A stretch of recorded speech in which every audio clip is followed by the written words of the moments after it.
మా డైరెక్టర్ మునిరాజ్ గారిని మాట్లాడవలసిందిగా రిక్వెస్ట్ చేస్తున్నాం. ఏం మాట్లాడాలో అర్థం కావట్లేదు నాకు. బేసిక్గా ఫస్ట్ టైం మైక్ పట్టుకుంటున్నా. ఇక్కడ వచ్చిన మీడియా పెద్దలకి చాలా థ్యాంక్స్ అండి. మొదటగా నేను స్పీచ్ స్టార్ట్ చేయాలంటే మా అమ్మతో స్టార్ట్ చేస్తా. బేసిక్గా నేను ఇండస్ట్రీకి వచ్చి 10 years అయిందండి. ఏ పండగకి వెళ్ళట్లేదు. మా అమ్మ ఎప్పుడు పిలుస్తుండే కానీ ఏ పండగకి వెళ్ళట్లేదు. బట్ మా అమ్మకి చెప్తున్నా, April 17th మాత్రం మన పండుగ జరుగుతుందమ్మా. Thank you so much.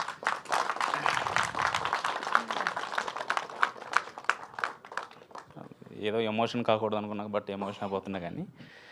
But ఈ సినిమా జర్నీ నాకు చాలా స్పెషల్ అండి. ఈ సినిమా ఎలా స్టార్ట్ అయిందో, ఎలా ఎండింగ్ అయిందో నాకు తెలియట్లేదు. బట్ ఈ సినిమాలో ఉన్న ఆర్టిస్టులందరినీ నేను బేసిక్గా ఏంటంటే నాటకాలంటే నాకు చాలా ఇష్టం. నేను ప్రతి నాటకాలు వెళ్ళి చూస్తూ ఉంటాను.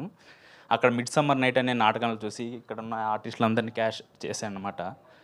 ఎందుకంటే వాళ్ళ పర్ఫార్మెన్స్ మామూలుగా లేదండి. వాళ్ళు చాలా చాలా బాగా చేశారు. వాళ్ళు ఎందుకంటే నేనేమనుకుంటున్నానంటే అలాంటి మంచి ఆర్టిస్టులకి ఇంతవరకు అవకాశం రాలేదని నా ఫీలింగు. ఈ సినిమా చాలా వరకు చాలా బాగా చేశారు. నేను ఎంత స్క్రిప్ట్ రాసినా ఏం చేసినా ఆర్టిస్టులు పర్ఫామ్ చేయకుంటే అది ఎప్పటికీ నా అవుట్పుట్ అనేది సరిగా ఉండదు. ఇంకేం మాట్లాడాలో అర్థం కావట్లేదు. ఇంకొకటి,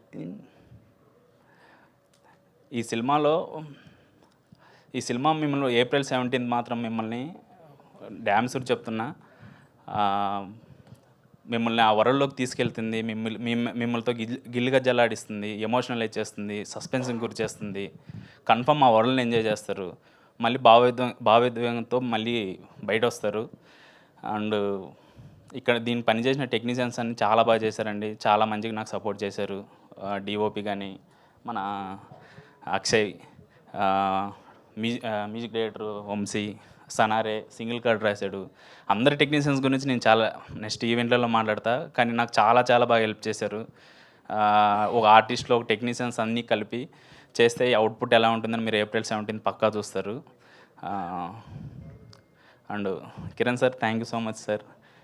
నన్ను బిలీవ్ చేసి ఈ ప్రాజెక్టు నా చేతుల్లో పెట్టి మంచిగా చేసుకుంటారా అని చెప్పినందుకు thank you so much sir. అలాగనే రితికేష్ సార్కి కూడా చాలా థ్యాంక్స్. నాకు చాలా హెల్ప్ చేశారు రితికేష్ సార్. కానీ ఈ ప్రాజెక్ట్ జరగడానికి ఓన్లీ ముగ్గురే అండి. ఒకరికి కిరణ్ సారు, ఒకరు రితికేష్ సారు, ఇంకొకరి CEO మేడం రహస్య మేడం గారు. Thank you so much madam. మీకు ఎప్పటికీ నేను రుణపడి ఉన్నాను వర్డ్ నాకు తెలియదు, కానీ ఎప్పటికీ మీ కుటుంబంలో ఒకలా ఉండిపోతా, కన్ఫామ్గా చెప్తున్నా. మీకు సహాయం అది పక్కన పెడితే నేను ఎప్పుడున్నా మీ వెంటే ఉంటాను madam. Thank you so much madam. Kiran sir గురించి చెప్పాలంటే నాకైతే ఒక అన్న గురించి ఏం చెప్తాం, ఒక తండ్రి గురించి ఏం చెప్తాను చెప్పండి. మనసులో దాచుకుంటాం తప్పించి. Thank you so much sir. ఇంకా నెక్స్ట్ ఈవెంట్లో మాట్లాడతాం మా టీం గురించి, మా జర్నీ గురించి. చాలా ఉన్నాయి, చాలా చాలా బాగున్నాయి. Thank you so much sir. Thank you అండి. Thank you so much.